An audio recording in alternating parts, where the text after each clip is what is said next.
Today I went into the church at 8:30, the time we normally celebrate daily Mass, and my heart was broken because the church was empty. I've heard from many of you how much you desire to receive the Eucharist. But this is a sacrifice we're asked to make right now to save lives. But then in my prayers, God told me, that He's asked us for this little sacrifice just to save lives. He reminded us why we're making this sacrifice.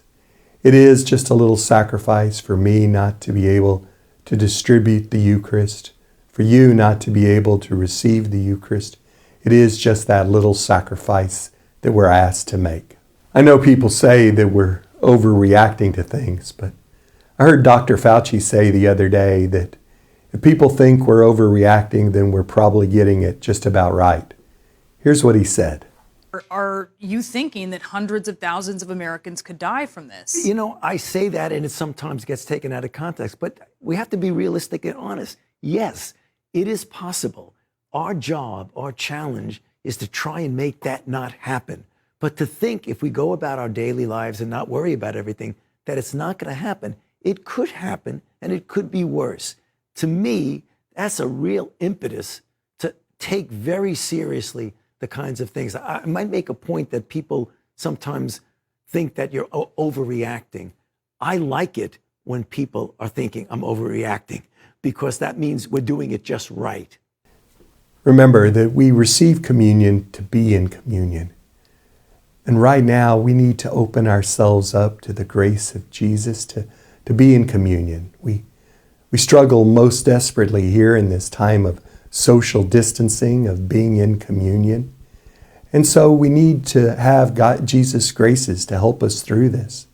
I encourage everyone to, on a daily basis, to make an act of spiritual communion.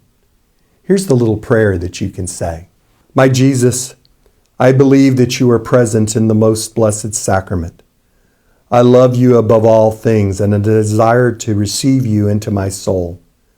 Since I cannot at this moment receive you sacramentally, come at least spiritually into my heart. I embrace you as if you were already there and unite myself wholly to you. Never permit me to be separated from you. Amen.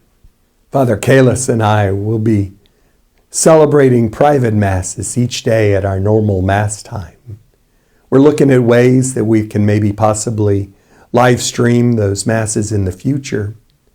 But for now, I invite you, if you can't join us virtually, to at least join us spiritually, to join us each day at those times and to pray for your own intentions, to pray for the intentions of the Mass, to pray for your community, to pray for your neighbors, to pray for all of us that have affected by the coronavirus.